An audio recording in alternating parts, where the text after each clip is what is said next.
আসসালামু আলাইকুম এভরিওয়ান, স্বাগতম জানাচ্ছি সবাইকে শাকিবস ক্লাসরুমে। আমরা আজকে রসায়নের খুবই গুরুত্বপূর্ণ এসেনশিয়াল একটি টপিক শিখতে যাচ্ছি এবং সেটা হচ্ছে পর্যায় সারণীতে অবস্থান নির্ণয় রোমান সংখ্যার সাহায্যে। তো আমরা জানি যে স্বাভাবিকভাবে যেই অবস্থানটা নির্ণয় করা হয়, যেমন গ্রুপ 1 হলে গ্রুপ 1, 2 হলে গ্রুপ 2 এবং পর্যায় সারণীতে পর্যায় নির্ণয় করার ক্ষেত্রে প্রথম পর্যায়, দ্বিতীয় পর্যায়, তো এই সিস্টেমটা আমরা জানি, ঠিক না? কিন্তু রোমান সংখ্যার সাহায্যে আমরা অনেকেই হয়তো জানি না।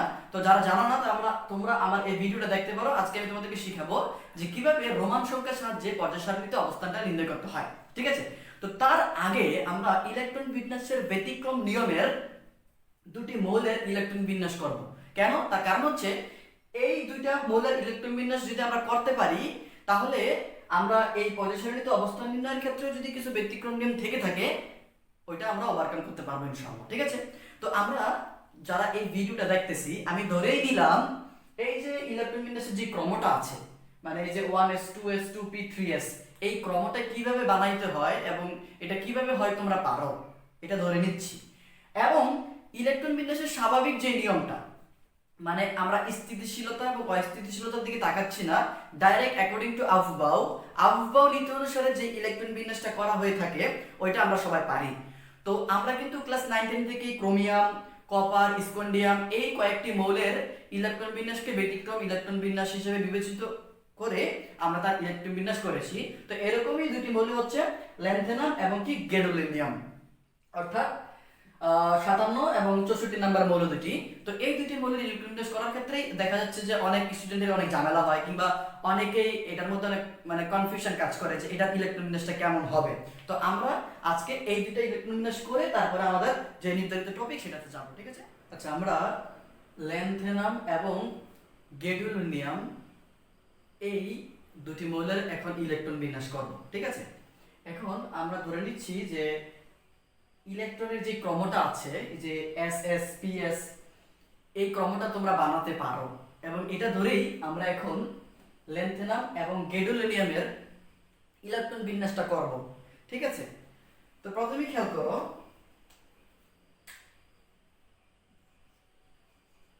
ল্যান্থেনাম এটার পারমাণবিক সংখ্যা হচ্ছে 57, ঠিক তো?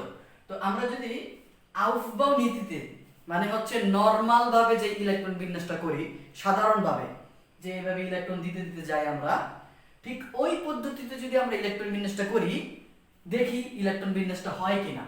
আচ্ছা, তো দেখো, যদি আমরা এটা ইলেকট্রন বিন্যাসটা করতে চাই, তাহলে প্রথমে হচ্ছে 1s2 2s2 2p6 3s2 3p6 4s2 3d10 4p6, তারপর হচ্ছে 5s2 4d10 5p6 6s2 4f, এতটুকু হচ্ছে 56। তাহলে এইখানে হচ্ছে 4f1, এই ঠিক আছে?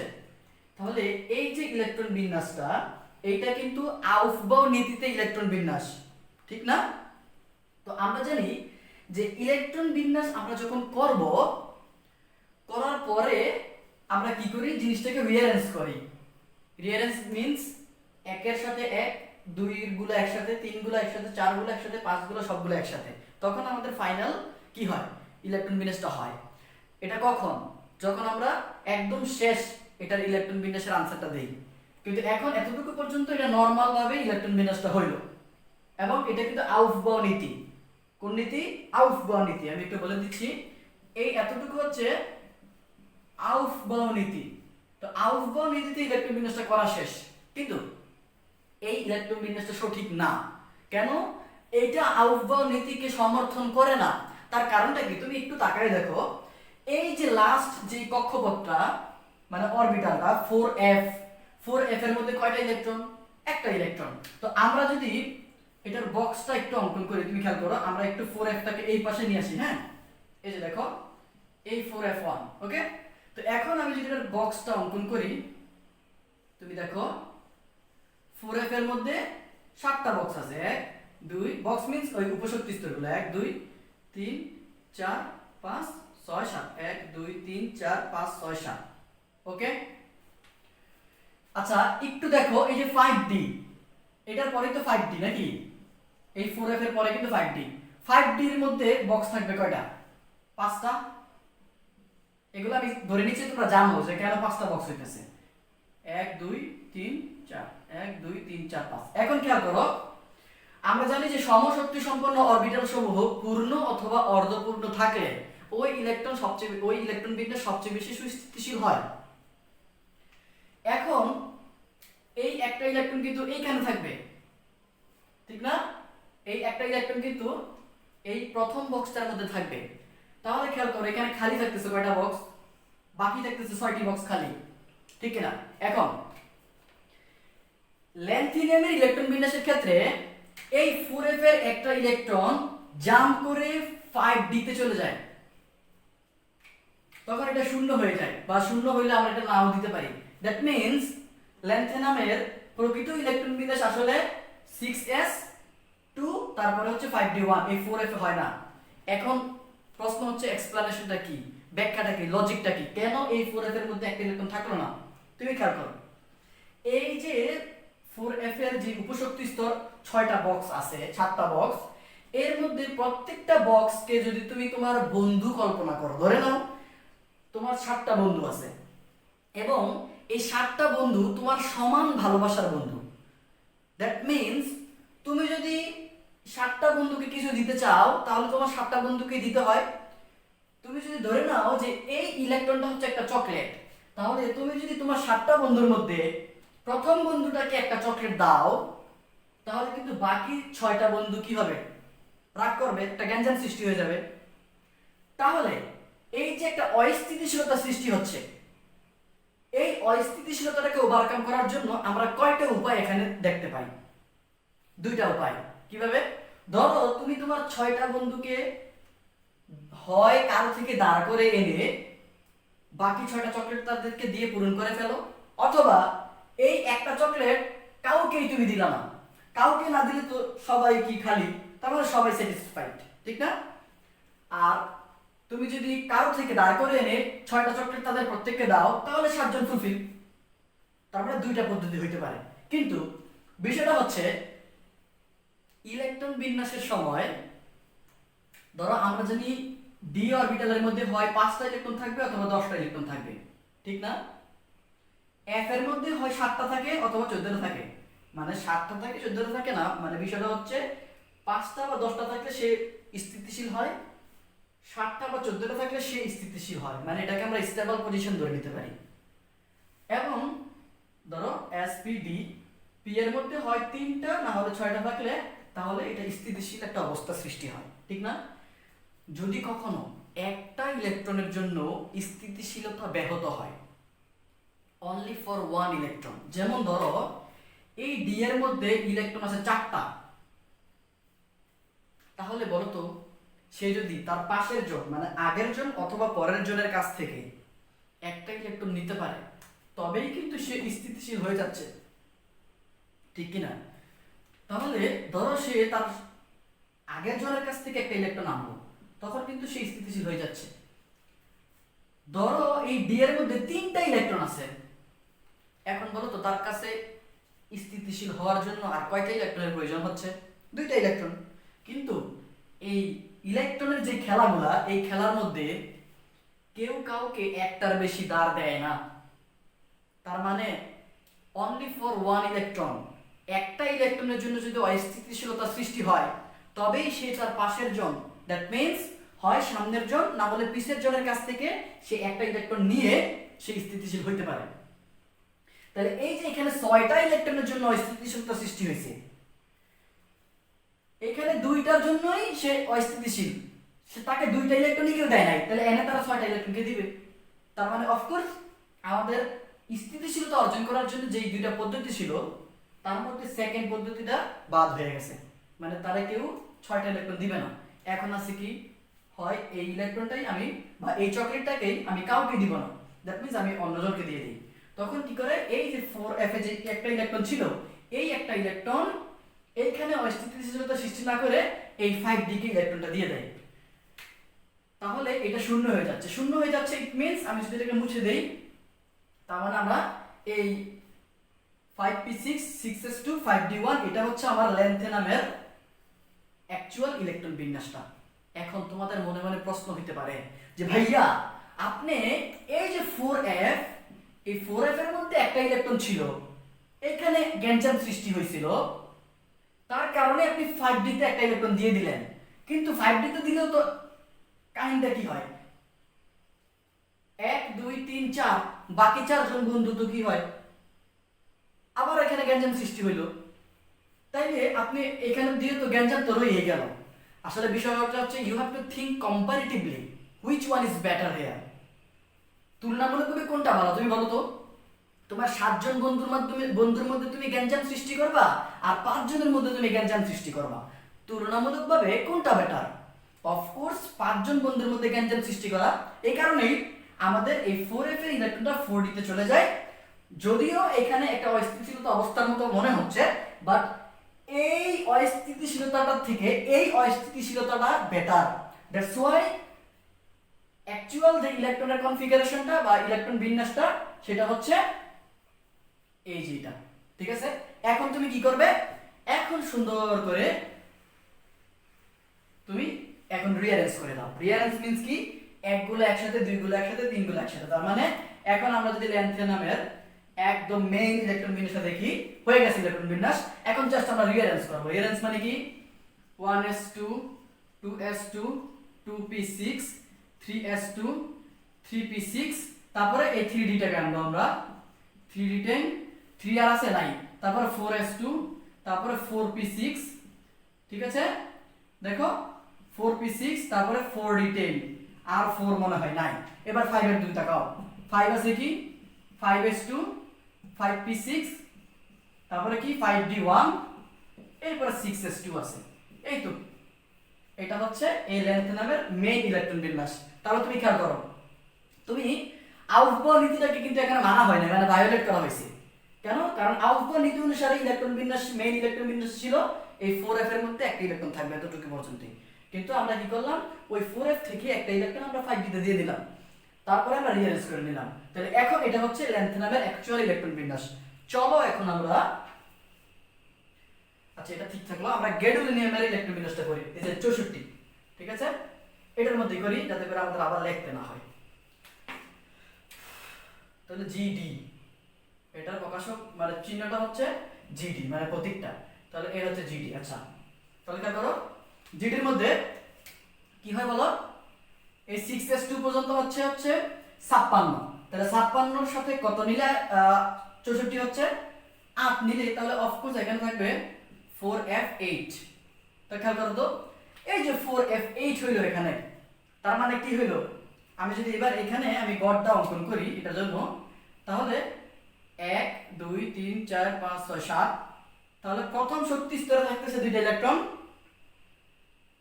আর বাকিগুলোর মধ্যে একটা করে থাকতেছে। তার মানে বিষয়টা এরকম হচ্ছে, তুমি তোমার 7 জন বন্ধুর মধ্যে প্রথম বন্ধুকে 2টা চকলেট দিলে আর বাকি 6 জন বন্ধুকে তুমি একটা করে দিলে। তাহলে অফকোর্স বাকি বন্ধুগুলো মন খারাপ করবে, তাদের মধ্যে একটা গ্যাঞ্জাম সৃষ্টি হবে তোমার সাথে। দ্যাটস ওয়াই এখানেও দেখো একটা ইলেকট্রন সে কি করে, জাম্প করে এই 5d কে দিয়ে দেয়। তার মানে অ্যাকচুয়াল যে ইলেকট্রন বিন্যাস সেটা হচ্ছে 5d1 6s2, আর এই যে 4f, এই 4f টা এখানে থাকতেছে। এই যে দেখো 4d10, ঠিক আছে, 4d10, তারপর হচ্ছে এই যে এখানে আমাদের নতুন যে ইলেকট্রনটা হবে সেটা হচ্ছে 4f রিঅ্যারেঞ্জ করার পরে, হ্যাঁ। আর এই হচ্ছে আমাদের 5p6, আর এই হচ্ছে 5s2। এই হচ্ছে আমাদের অ্যাকচুয়াল যে ইলেকট্রন বিন্যাসটা। ঠিক আছে, তো আশা করি তোমরা বুঝতে পারতেছো। এখন আমরা এই যে পর্যায় সারণীতে অবস্থান নিয়ে রোমান সংখ্যার সাহায্যে কিভাবে করতে হয় এটা শিখবো। ঠিক আছে, চলো শুরু করি।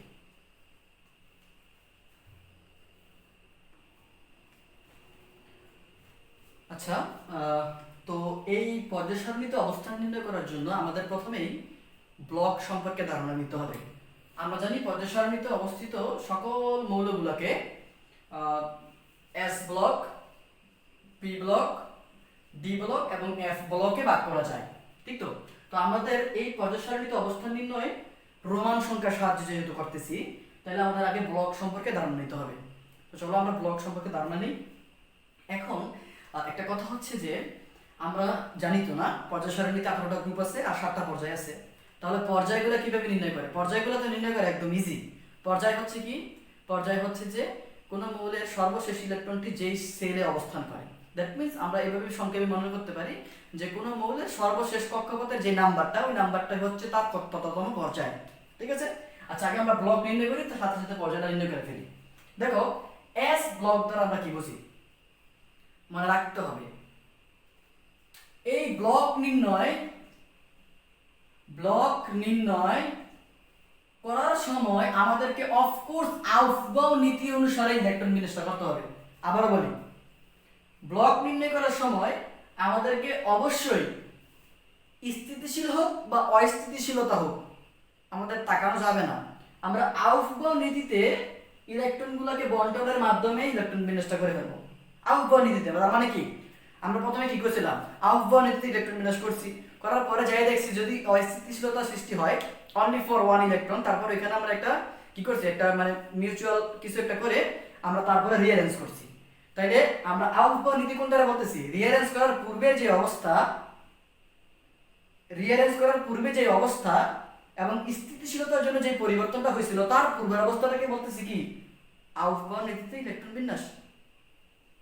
ঠিক ওই ইলেকট্রন বিন্যাসটা আমরা এখন করব। এখন দেখো, আমরা যদি সোডিয়াম নেই, ঠিক আছে, সোডিয়াম কত দিলাম? ধরো 11। তাহলে 1s2 2s2 2p6 3s1, ঠিক তো? 3s1 কোন মৌলের সর্বশেষ বহিস্থ স্তর না, কোন মৌলের সর্বশেষ ইলেকট্রনটি যেই অরবিটালে অবস্থান করতেছে অ্যাকর্ডিং টু আউফবাউ রুল, কোন মৌলের সর্বশেষ ইলেকট্রনটি যেই উপশক্তি স্তর বা অরবিটালে অবস্থান করতেছে অ্যাকর্ডিং টু আউফবাউ রুল, তাকে আমরা বলতেছি ওই মৌলের ব্লক।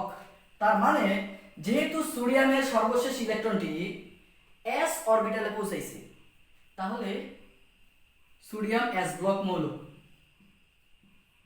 বুঝতেছ? ক্যালসিয়ামের দিকে তাকাও, ক্যালসিয়াম হচ্ছে 20। ওকে, ক্যালসিয়াম কি 20। তাহলে 1s2 2s2 2p6 3s2 3p6, তাহলে এতটুকু হচ্ছে 18, 3p পরে হচ্ছে 4s নাকি? তাহলে 4s2, তাহলে 20। তাহলে খেয়াল করো, এইখানে এস এ পৌঁছাইছে, তাহলে অফকোর্স আমাদের ক্যালসিয়াম হচ্ছে এস ব্লক মৌল। ঠিক আছে, মনে থাকবে? আচ্ছা, এবার তুমি খেয়াল করো, যদি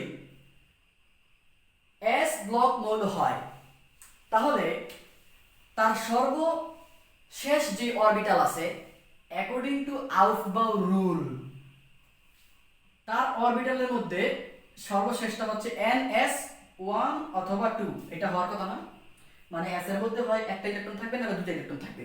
যদি এরকম হয় s এর মধ্যে একটা ইলেকট্রন, তখন আমরা তার গ্রুপটাকে বলবো 1a, আর যদি 2 হয় তাহলে আমি তার গ্রুপটাকে বলবো 2a। বুঝতেছো কি বললাম? বলো। s ব্লক মৌলের ক্ষেত্রে যদি s এর মধ্যে একটা ইলেকট্রন থাকে তবে তার শ্রেণী বা পর্যায় গ্রুপ বলতেছি আমরা 1a, দুইটা থাকলে 2a। ঠিক আছে, তাহলে খেয়াল করো তো, এই যে সোডিয়ামের যেহেতু s এর মধ্যে একটা ইলেকট্রন, তাহলে অফকোর্স সোডিয়াম 1a। আর ক্যালসিয়ামের যেহেতু দুইটা ইলেকট্রন, তাহলে ক্যালসিয়াম অফকোর্স পর্যায় হচ্ছে 2a। ক্লিয়ার? আরে ক্লিয়ার? আচ্ছা, এখন পর্যায়টা কি হবে? পর্যায়টা একদম ইজি, সর্বোচ্চ কক্ষপথ সংখ্যা। তাহলে খেয়াল করো, এখানে সর্বোচ্চ কত আছে? 3, আর এখানে 4। তার মানে এটা তৃতীয় পর্যায়, এটা চতুর্থ পর্যায়। এবং একটু মনে রাখবে যে পর্যায়গুলোকে আমরা সবসময় ক্রমবাচক সংখ্যায় বলবো, মানে প্রথম, দ্বিতীয়, তৃতীয়, প্রথম পর্যায়, দ্বিতীয় পর্যায়, তৃতীয় পর্যায়, চতুর্থ পর্যায় হবে। ঠিক আছে, তাহলে আমরা এস ব্লক মৌলের ক্ষেত্রে শ্রেণী বা গ্রুপ পাচ্ছি দুইটা, 1a এবং 2a। তো এখন দেখো আমরা পি ব্লক মৌলের ক্ষেত্রে উদাহরণগুলো কল করি।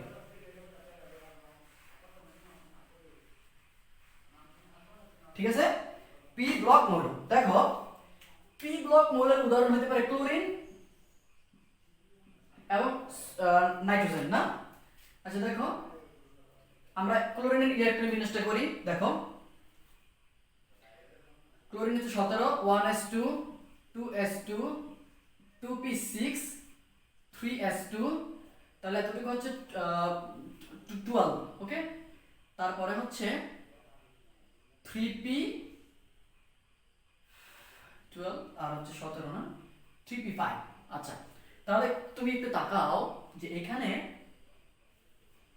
আউফবাউ নীতি অনুসারে ইলেকট্রন বিন্যাসটা করার পরে আমরা দেখলাম যে তার ইলেকট্রনটা সর্বশেষ ইলেকট্রনটা পি অরবিটালে প্রবেশ করছে। যেহেতু পি অরবিটালে প্রবেশ করেছে দ্যাটস হোয়াই এটা পি ব্লক মৌল। কোন block? P block, P block মৌল। ওকে,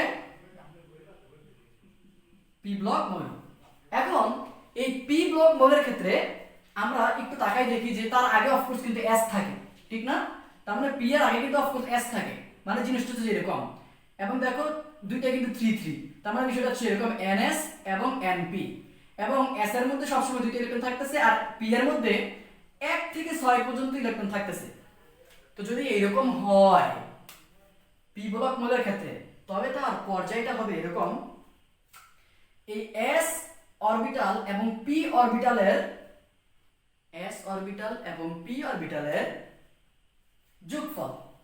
মনে থাকবে কি বললাম? এস অরবিটাল এবং পি অরবিটালের ইলেকট্রন সংখ্যার যোগফলটাই হবে তার এই পর্যায় সারণীতে গ্রুপ। তো দেখো এইখানে কি থাকতেছে 2 আর এখানে হচ্ছে 5, তাহলে অফকোর্স এটার জন্য হবে 2 + 5, তার মানে হচ্ছে 7। ওকে ওকে, তাহলে 7 হলে অফকোর্স তার শ্রেণীটা হচ্ছে 7 মানে ভি আই আই। এবং মনে রাখতে হবে এস এর ক্ষেত্রে সাবগ্রুপটা কি ছিল বলতো? সাবগ্রুপটা ছিল এ, এবং পি এর ক্ষেত্রে সাবগ্রুপটা ঠিক এই হবে। মনে থাকবে এস এর ক্ষেত্রে সাবগ্রুপটা ছিল এ এবং পি এর ক্ষেত্রে সাবগ্রুপটা এই হবে, তার মানে এটার যে ইয়াটা সেটা হচ্ছে 7a। ঠিক আছে, তার মানে এই হচ্ছে পি ব্লক মৌলের ক্ষেত্রে। তো চলো আমরা আরেকটা উদাহরণ দিই, নাইট্রোজেন দেখি। হ্যাঁ, নাইট্রোজেন কত? 7। আচ্ছা দেখো 1s2 2s2, এরপরে হচ্ছে 2p3, তার মানে যেহেতু সর্বশেষ অরবিটাল কি পি, তার মানে এটা পি ব্লক মৌল। আর পি ব্লক মৌলের ক্ষেত্রে পি এবং তার পূর্ববর্তী যে এস থাকে তার যোগফলটা হয়। তাহলে অফকোর্স এই হচ্ছে 2 + 3 মানে হচ্ছে 5, তাহলে 5, এবং আমরা জানি এটার ক্ষেত্রে সাবগ্রুপটা কি হয়? এ, তার মানে 5a। দেখো বুঝতেছো কিনা? এই হচ্ছে পি ব্লক মৌলের ক্ষেত্রে। তো চলো এবার আমরা ডি ব্লক মৌলের ক্ষেত্রে দেখি। আচ্ছা, তো ডি ব্লক মৌল আমরা কিভাবে চিনব বলো? একদম আগের মতোই ইলেকট্রন বিন্যাস আউফবাউ নীতিতে করব, এবং করার পরে যদি সর্বশেষ ইলেকট্রনটি যেই কক্ষপথে যেই অরবিটালে অবস্থান করবে ওই অরবিটালটাই হচ্ছে তার ব্লক। তাহলে আমরা এই ডি ব্লকের জন্য আমরা কার উদাহরণ নিতে পারি? ধরো আমরা আয়রনের উদাহরণটা নিই। হ্যাঁ, Fe হচ্ছে 26। এখন দেখো একটু দেখো, আমরা তার ইলেকট্রন বিন্যাসটা করি 1s2 2s2 2p6 3s2 3p6, তারপরে হচ্ছে 4s2, এতটুকু কত হচ্ছে 20 নাকি? তারপরে হচ্ছে 3d6, ঠিক তো? 3d6। আচ্ছা, এতটুকু হচ্ছে আমাদের কি আয়রনের ইলেকট্রন বিন্যাস, এবং এটা কার নীতি অনুসারে? আউফবাউ নীতি অনুসারে, ঠিক তো? আউফবাউ নীতি অনুসারে কিন্তু এটা ইলেকট্রন বিন্যাস। এবং মনে রাখতে হবে আমরা যে ব্লক নির্ণয় করতেছি বা এই রোমান সংখ্যার সাহায্যে যে গ্রুপ নির্ণয় করতেছি, আমি বারবার বলে দিচ্ছি কিন্তু এটা অফকোর্স আউফবাউ নীতিতে ইলেকট্রন বিন্যাস করতে হবে এবং রিঅ্যারেঞ্জ করার পূর্বের অবস্থা না। তাহলে তুমি খেয়াল করো যে এখানে কি হলো, ডি সর্বশেষ অরবিটাল, তার মানে এটা ডি ব্লক মৌল। ঠিক আছে, এটা হচ্ছে ডি ব্লক মৌল। এখন ডি ব্লক মৌলের ক্ষেত্রে আমাদের যে কাজটা করতে হয় সেটা হচ্ছে, তুমি দেখো যে যারাই ডি ব্লক মৌল, ওকে, আচ্ছা এক মিনিট,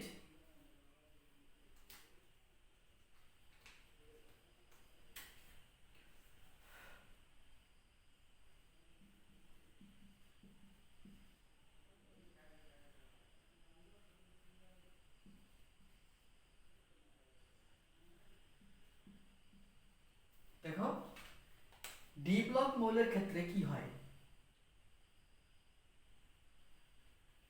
1 থেকে 10 পর্যন্ত হয়, তার মধ্যে ইলেকট্রন সংখ্যা মানে 1 থেকে 10 পর্যন্ত থাকতে পারে, এবং এস এর ক্ষেত্রে তো 2টা হয়। তাহলে এরকম যদি হয় ডি ব্লকের ক্ষেত্রে আমরা কি করব, জাস্ট এই দুইটার মধ্যে অবস্থিত যে ইলেকট্রন দুইটা ওইটাকে যোগ করে ফেলবো।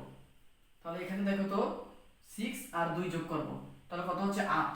এবং মনে রাখবে এই যোগফলটা কি কি হইতে পারে, এই যোগফলটা হইতে পারে 3 4 5 6 7, ঠিক আছে, 8 9 10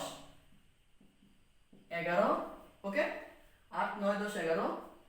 আচ্ছা দেখো ডি ব্লক মৌলের সর্বশেষের যে ইলেকট্রন বিন্যাস সেটা হচ্ছে n-1 ডি, এবং ডি এর মধ্যে ইলেকট্রন সংখ্যা থাকতে পারে কয়টা, 1 থেকে 10টা, এবং এস এর মধ্যে 2টা থাকতে পারে। অর্থাৎ সবসময় ডি এর আগে একটা এস থাকতেছে, তুমি খেয়াল করো এই যে ডি ব্লক হইতে হলে ডি এর আগে একটা এস থাকে, ঠিক আছে, দেখো ডি এর আগে একটা এস থাকতেছে। এবং মনে রাখতে হবে এই যে এখানে যদি ডি ধরা হয় তাহলে এই দেখো এফ, এই হচ্ছে এই এস, ঠিক আছে। তাহলে অফকোর্স ডি এর আগে যে এস থাকবে, ডি এর আগে সবচেয়ে কাছের যে এস, এস তো এটাও না, ডি এর আগে সবচেয়ে কাছের যে এস, সেই এস এর মধ্যে অবস্থিত ইলেকট্রন আর ডি এর মধ্যে অবস্থিত ইলেকট্রনের যোগফল নিতে হবে।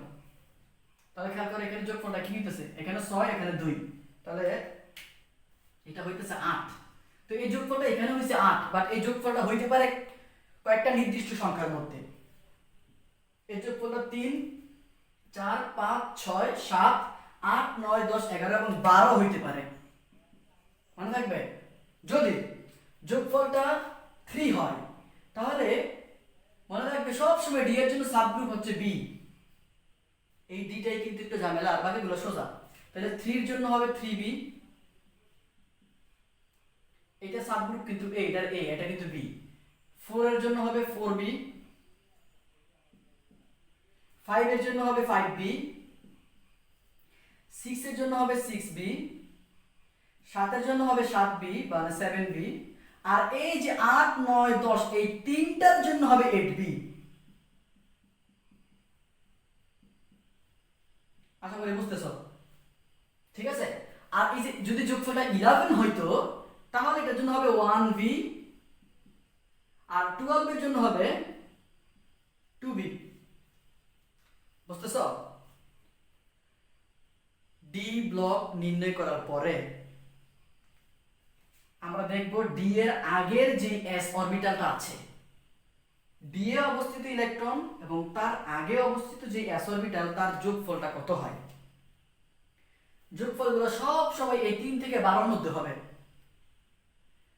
যদি 3 হয় 3b, 4 4b, 5 5b, 6 6b, 7 7b, আর 8 9 10 যোগফলটা যদি 10 হইতো তাহলে আমরা বলতাম এটা 8b, যোগফলটা যদি 9 হইতো তাহলে বলতাম আমরা 9b, 10 হইলেও আমরা বলতাম কত, সরি 9 হইলেও বলতাম মানে 8 হইলেও বলতাম 8b, 9 হইলেও বলতাম 9b, 8b, 10 হইলেও বলতাম 8b, মানে তিনটার জন্য 8b।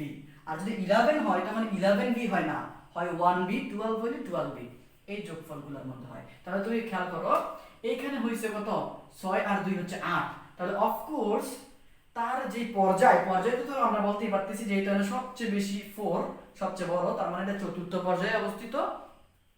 যেহেতু 6 এবং 2 এর যোগফলটা হচ্ছে 8, তাহলে অফকোর্স এটা হচ্ছে আমাদের 8b, এবং এটা সাবগ্রুপটা ডি এর জন্য সবসময় বি, ঠিক আছে। চলো ক্রোমিয়ামের উদাহরণ একটু দেখি, ক্রোমিয়ামের একটা উদাহরণ দেখি। ক্রোমিয়াম 24, হ্যাঁ, তাহলে Cr24, তাহলে অফকোর্স কি হবে বলো, 1s2 2s2 2p6 3s2, 10 2 12 3p6 তারপরে হচ্ছে 4s2, হ্যাঁ, তারপরে হচ্ছে 3d4। ঠিক তো? তাহলে খেয়াল করো ডি এর কাছাকাছি এস আছে কিনা, আছে, তার সাথেই আছে, তাহলে অফকোর্স আমাদের এই দুটো যোগ করতে হবে। ধরো এখানে এস নাই, এখানে অন্য কিছু থাকলো, অন্য কিছু থাকলে সেটা যোগ করা যাবে না, দেখতে হবে ডি এর পূর্ববর্তী কাছাকাছি কোন এসটা আছে, তো এটা তো সাথেই আছে, ওই এস এর মধ্যে অবস্থিত ইলেকট্রন। এমন না যে ডি এর আগে কোনো অরবিটাল থাকলে, যেমন ধরো এইখানে ডি এর আগে এফ আছে, তো এই ডি আর এফ এরটা যোগ করলে হইব না, ডি এর কাছাকাছি এস আছে কোনটা, সেই এস আর ডি এর মধ্যে অবস্থিত যে ইলেকট্রন ওইটা যোগ করতে হবে। তো এখন এই 4 আর 2 যদি আমরা যোগ করি, এটা হচ্ছে 6, তাহলে আমরা জানি 6 হলে 6b, অফ কোর্স এটার আমার শ্রেণী হচ্ছে 6b। আশা করি বুঝতে পারছো, ঠিক আছে? একটু নোট করো এটা, ঠিক আছে, যারা আমার ভিডিওটা ফলো করো। আচ্ছা, তাহলে এবার বাকি আছে এফ ব্লক। এফ ব্লক একদম ইজি। এফ ব্লকের মৌলগুলোর ক্ষেত্রে চোখ বুঝে, এর কোনো নিয়ম নাই। এফ ব্লকের ক্ষেত্রে কোনো নিয়মই নাই, জাস্ট 3b। ঠিক আছে? কোন মৌল যদি এফ ব্লক হয়, তার রোমান সংখ্যার সাহায্যে পর্যায় হইতেছে 3b। কোনো রুল নাই, কোনো নিয়ম নাই, মনে থাকবে। যদি কোনো মৌল এফ ব্লক হয়, তাহলে তার কোনো নিয়ম নাই, সবার জন্যই 3b। চলো আমরা একটা করে দেখি, ল্যান্থেনামি করি। হ্যাঁ, দেখো ল্যান্থেনামের ইলেকট্রন বিন্যাসটা কি ছিল? 57 না? আমরা আগেটুকু করতেছি না, আমরা এই যে এখান থেকে করি, এই যে 5p6 এর থেকে, ধরো বাকিগুলো লিখে ফেলছি, তাহলে 5p6, তারপরে 6s2, এরপরে 4f যায় না, 4f থেকে 5d তে যায় ইলেকট্রন, তাহলে 5d তে ইলেকট্রন হচ্ছিল 1। কিন্তু এটা কি বলছিলাম, এটা কিন্তু আউফবাউ নীতিকে ভায়োলেট করে এটা আমরা করছি। এটাকে আউফবাউ নীতি মানছিল, আমরা কিন্তু আউফবাউ নীতিটাকে অবজ্ঞা করে ভায়োলেট করে কিন্তু এটা আমরা করছি। কিন্তু আউফবাউ নীতি অনুসারে ইলেকট্রনটা কই যাওয়ার কথা ছিল? 5f1। তো আমি একটু কি বলছি, ব্লক নির্ণয়ের ক্ষেত্রে we must follow Aufbau rule. তো আউফবাউ রুল অনুসারে এটা হচ্ছে 4f1। এই কারণে এই ল্যান্থেনামের সঠিক ইলেকট্রন বিন্যাসটা, যদিও তার সর্বশেষ কক্ষপথে ইলেকট্রন 5d তে যায়, 5d তে যায়, বাট এটার ব্লক হচ্ছে f। কেন? কারণ আমরা জানি ব্লক সবসময় নির্ণয় করা হয় আউফবাউ নীতি অনুসারে। দ্যাটস ওয়াই এই ল্যান্থেনাম হচ্ছে f ব্লকের মৌল। যেহেতু f ব্লকের মৌল, তাহলে চোখটা বন্ধ করে 3b শেষ।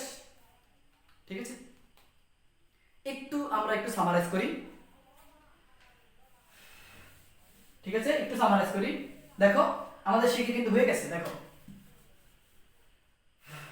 কি ছিল বলো? এস এর ক্ষেত্রে সাবগ্রুপ সবসময় এ, এবং হয় এটা 1a হয় অথবা 2a হয়। ঠিক আছে, এস ব্লকের ক্ষেত্রে।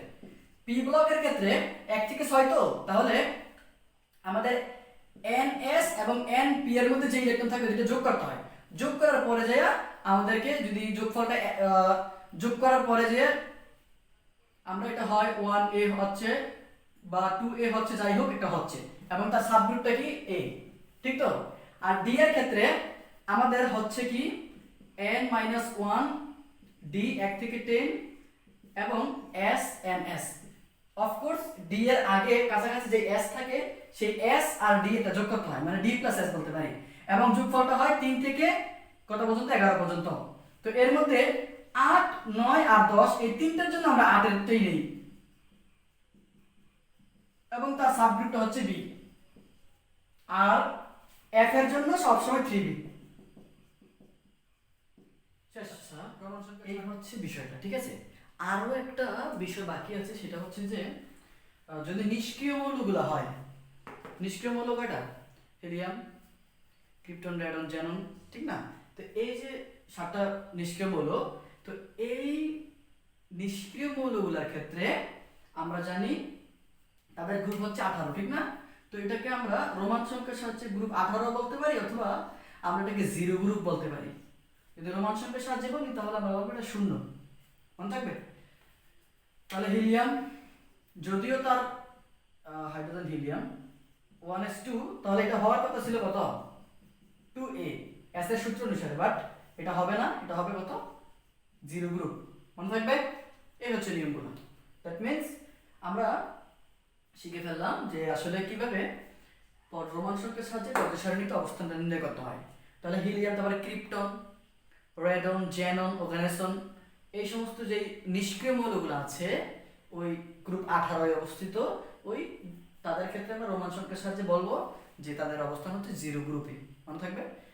তো আশা করি আজকে এই পর্যন্তই। তো ভিডিওটি ভালো লাগলে of course please subscribe my YouTube channel. তো এই পর্যন্ত সবাই সুস্থ থাকো, ভালো থাকো, দেখা হচ্ছে পরের কোনো ভিডিওতে। আসসালামু আলাইকুম।